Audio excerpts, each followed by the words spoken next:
think I'll hop behind my. Yeah. Well, we look at these wonderful 1995 graphics. Amazing. It's really nice actually. I don't know. Can you actually hear the music? So the problem is that for some reason, what's happening now with the stream, which is why I've now figured out the sound issue. What happens is that what we're recording through the mic is being played on the computer. Yeah. Which then feeds back into the. So I've turned off the computer sound on the stream completely, which is why people can't hear the music. But if we're quiet for a little, we can just listen to the nice little music. Well, the thing is, it is very. It can get quite annoying. So it will get annoying anyway. But just to give you a taste. Yeah, but as soon as we hit 10 hates, then we will. Yeah, the music is wonderful. All right. Let's get going. So why don't you first of all start a new game? I will, of course. Yeah, I will start a new game, which to show the introduction. Half the fun of it is actually discovering. Maybe also it's very important. We're playing this game because this is really 20 years ago that it was. Maybe you switch up the sound for now. It was 20 years ago that this was made, and I think it's quite interesting to see how much has achieved in terms of gameplay, but also post-colonial thinking in those 20 years. Sometimes we can be a bit depressed about the state of the world we're in, or the state of games sometimes even. But I think this really, although this is still an amazing game, it really shows many of the issues that are. Yeah. All right, that's why we're playing it, and I'll start off the game afresh. But then afterwards I'll take us to the mid game. So I'll put on some music just while they're going through the intro things. We want to discuss something while. It's kind of nice to watch. Sure. It's one of the things. You have a map editor. Yeah, there's even a map editor. And one of the nice things here about it, really, you can. I'll start on Conquistador. You know, even the names for the difficulty modes are already a bit iffy for Conquistador, Governor. So I actually go for Conquistador. I think I'll be able to handle that. So you're able to choose between those 4 European powers, of course, the 4 major colonizing forces of the. Well, not 1492, as we know. That was basically only the Spanish, but. Following soon after France, Spain, England, and the Netherlands, which is also something that always attracted me when I was playing this game in high school. And the interesting thing is that all those different powers have different powers in the game as well. Yeah. So, of course, you can guess the Netherlands, that's commerce. Actually, I think that's the best one. France is, they have a good cooperation with the indigenous people.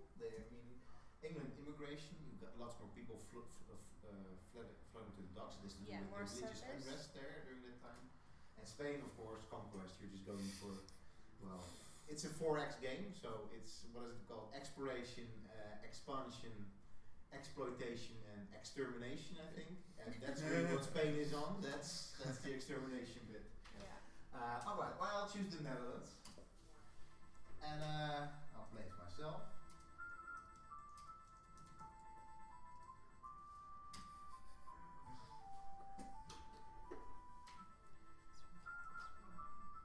Wall of text. Yay, wall of text. Wall of text. I already saw that's definitely not something that you're gonna go for with Herald. No text walls there. That's good. No walls. No. But a lot of documents. A lot of documents. Yeah. True. But so that's really there. Sort of the focus is overseas trade, trade. That's all the Dutch are about. Mm-hmm. So this is what they do. The commodity prices do not really collapse as quickly. It seems like a minor thing, but it's really one of the main ways that you can get your money. And it's back to 1492. It is back to 1492. An audience with the stadhouder. The stadholder, yes. The stadholder. For the greater glory of the Netherlands, we dub thee Viceroy of the New World. Go and explore this new land, settle it, and bring wealth and glory to yourself and our nation. Wow, let's plunder the land. In the year of our Lord 1492. I actually think this city looks amazing. Yeah. It does. Yeah. It doesn't seem to be Amsterdam. Yeah, it does look like Amsterdam. It looks Dutch. Yeah, a bit. The great conquistador Doc Random left Amsterdam on a voyage of discovery. But like this for the eyes of a non-Dutch, it does look like a Dutch city. Yeah, That's probably. Yeah. I think it's all the same Mission graphic for blessed our by It is Star for Wars. every single power. It's the same graphic. Yeah. Of course, they are dealing with very little Oh, memory, so. It's sailing. It's sailing. We're departing to the new world. Okay, I'm gonna turn off the sound now before I like the people guy go sitting. Yeah, I insane. left. There was a Yeah. guy sitting on the dock. Yeah, and I left. he's had enough. He's like, oh, well, probably these guys are never going to be returning. I think he shipped off with you. No, he was sitting on the No, docks he was while the sitting ship there, was. seeing us depart, waving us goodbye. So we need to establish So cute. colonies for the greater glory of the Netherlands. Yeah, so, this is the real aim of the game. yeah. Is you're basically founding a colony, multiple colonies if you want, for the Netherlands, and you're really well. I chose as a map. I chose the Americas, so probably we'll even recognize a bit of where we'll be landing. Can't speed up this cutscene though, so we have to wait until it's done. But I guess Yeah. a new world. There we are. Yeah. So of course, So- Silla and I, we are in a project called Nexus 1492, and we're really Yep.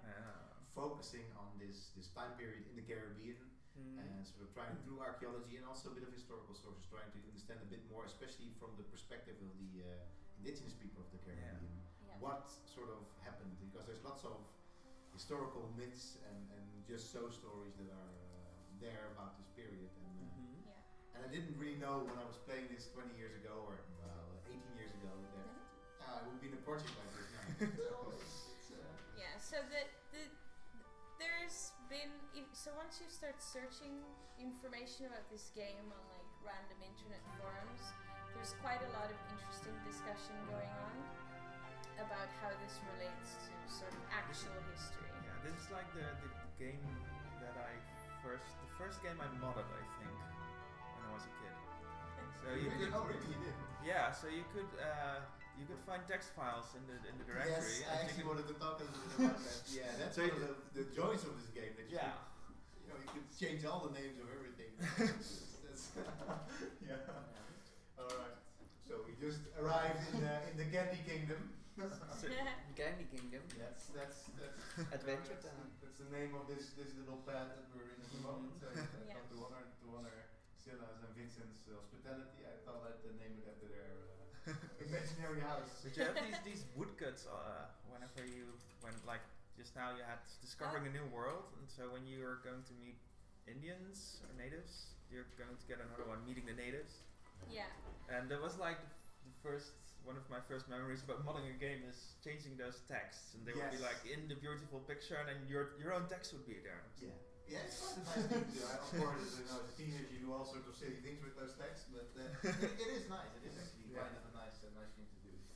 Well, kind of one of the things I think is really strange about this game is that Ooh, There we are. I think we're in South America, if I remember correctly. I think those might be the Tupi people. Could be, yeah. is that basically this game has been re-released. So it was originally released in 1994, but it was apparently so popular that it's been re-released in 2008. Yeah. So if people want to, you can play a visually more appealing version of this game today. But then the question is, why would you re-release a game like that with only visual upgrades and not really talk about any of these historical aspects and change them? So it's Yeah. And I didn't like the new version much. You Maybe I tried it? didn't give it enough of a chance, but I played it for a short while.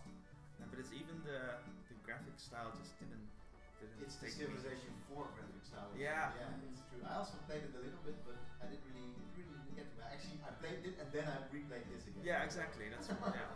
The question that you're saying, well, what you're asking is, really, are people playing colonization for the gameplay or for the history? Because that's the thing. Like you can just take the mechanics and put another skin on it, right? So I think a lot of people play colonization with the colonization part as the backdrop, basically. But yeah. So you've just built your first colony now? And now I'm meeting the natives, which is actually this is a This is- scene taken straight from the history books. This is Yeah. colonialists This meeting indigenous people of the Bahamas or the Greater Antilles. Really, it's This is the Brei, right?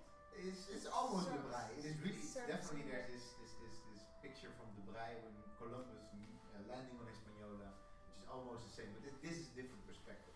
Yeah. But, See, this is one of the things with the terminology, of course, is that this whole word native already has kind of these this value, Yeah. right? That's really of course you have lots of people that are playing this for just playing colonization, but at the same time you get lots of these sort of little things like native or the Tupi. I mean the Tupi are actually quite interesting. It's more of a language family than a tribe really, and but basically these are the standard forest Indians from South America. Basically, they just In this sprinkle game, them yeah. all over the continent. And I played this game a little before today, this morning, and it seems like anytime you meet natives, this is what they say. They say like, "We'll give you land, let's be in peace, and smoke a peace pipe." Like it doesn't matter which sort of tribe you meet. They will They first always say all- that. They give you land for you to settle on, and then they say, "Let's be in peace." Yeah, sometimes if they've already met other colonial powers, they will be a bit more hostile, but yeah, this is really the standard reaction. Alright, let's go. We hope you will soon visit Tupi villages to share knowledge with us, and that you will send your wagon trains to trade with us. Yeah, Uh-huh. that's what I want. I just want to have some peaceful interactions, just gifting and exchanging back and forth. Alright. You're already a bit alarmed though. Because I'm outside their village with a militiaman, so they don't really like that. So this is also really where sort of history comes in these little sort of entries. They also have like a colonizopedia, which is a little difficult word to pronounce. Tongue twister. And all those people have backgrounds with. So, for example, Peter Minuit, we all know him from the guy that bought Manhattan for a couple of years. Suriname. And yeah. And that's also really what he does in the game.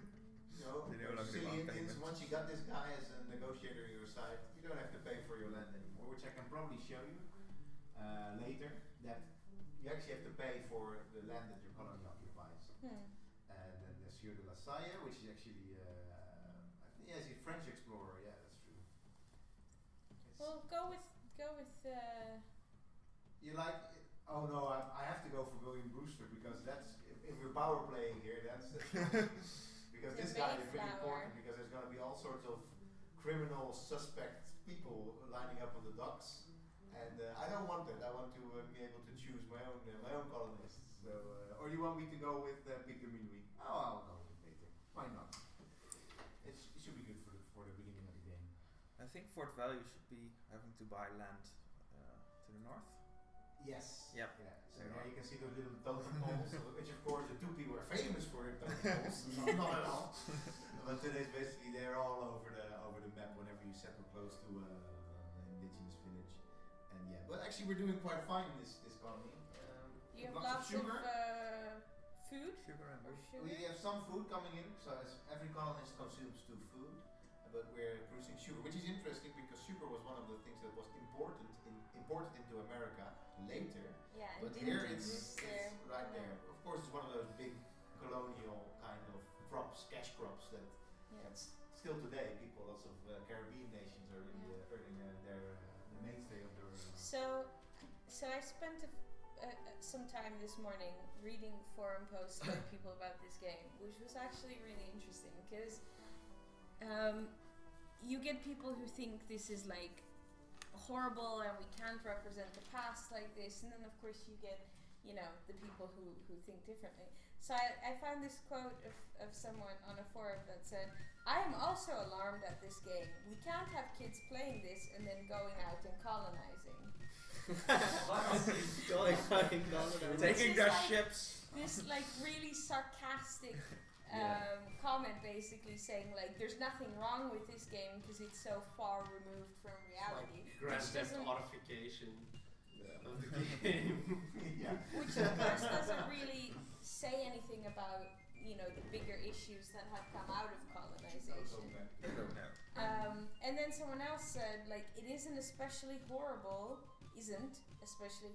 when compared to many other common facets of video games.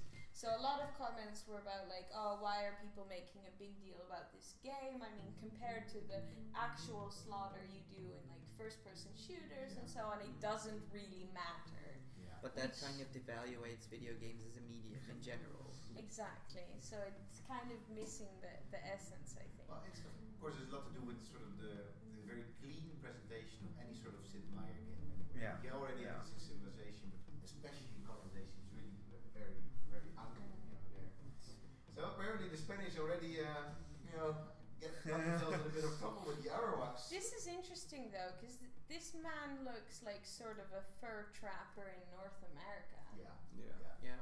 Yeah, of course, the art for the game is more or less the Yeah. same throughout, but this is a typical North American scout kind, David Crockett kind of thing. Frontiersman. It's interesting that the Spanish already managed to get themselves into trouble this early. It's only 1496. This is actually probably also around the first time that the Spanish had their first real battles on Hispaniola. So the game is going for realism. That's Yeah. that's okay. Well, one person also noted that that is part of the realistic aspect of this game. That, for instance, in the beginning, the indigenous population is like relatively friendly, Yeah. and also you really need them, because if you start out being like very aggressive, then you will end up defeated very soon. Yeah. But that the more and more your colonies expand, the more and more you end up sort of encroaching on their terrain, and the more conflict arises, which is also what historically happens. So this person was arguing that, I mean, you can say that this is a bad game and so on, but it is really reflecting sort of how these tensions arose throughout history, despite the fact that it's, you know, kind of essentializing in many ways. And There's something for the archaeologists here. With the looting going on. Probably have to get there. Yay, treasure. Oh, we get there. There we are. He's Burial mounds. Let's dig burial in. mounds. That's our specialization. So, of course, as an archaeologist, we never ever stay clear of those. Well, now actually we do very often, but at this point in time we haven't learned that. So we're probably be searching for treasure. what about in they're situ golden empty. preservation? Well, there we go. We just looted some tombs and there's nothing for us there. But now see, we've destroyed No them harm because done they're then. no longer on the map. They're like completely off the They're map off the now. map. We destroyed the site. Yeah. But I'm Probably wondering, there was something in there, just broken Oh, pieces actually, or there was something. something in there. I've. Oh. these are the This is well, probably. I think this probably is the death sentence for this early game. Probably. The two people will be on my doorstep and probably in well, I don't know, a turn or two. Oops. Whoops. So this was a big mistake. There we go. Because Ah. Incarnation. It's really interesting also how they how the game sort of has this very cultural evolutionary view of the different indigenous people that you're meeting. So actually, if you look in those game files that you can hack, you sort of see. So the Tupi, they have got camps, and the Arawak and Iroquois in North America, they've got villages, and then Aztecs and Mayas, they've got cities, and also really they are Sort of basically sort of stratified in terms of their. You will see also the way they talk to you, the different types of things they give to you. It's really sort of very. So they've got 5 cities. It's already a bit weird to call the Incas a nation. Yeah, it is already a bit, or the Tupi, a tribe, like a tribe Yeah. that's all over South America. So well, of course, I desperately want to live together with peace with at least some of my neighbors. So let's go for that. I think it's interesting they measure the size of a nation through cities, like the amount of cities. Yeah.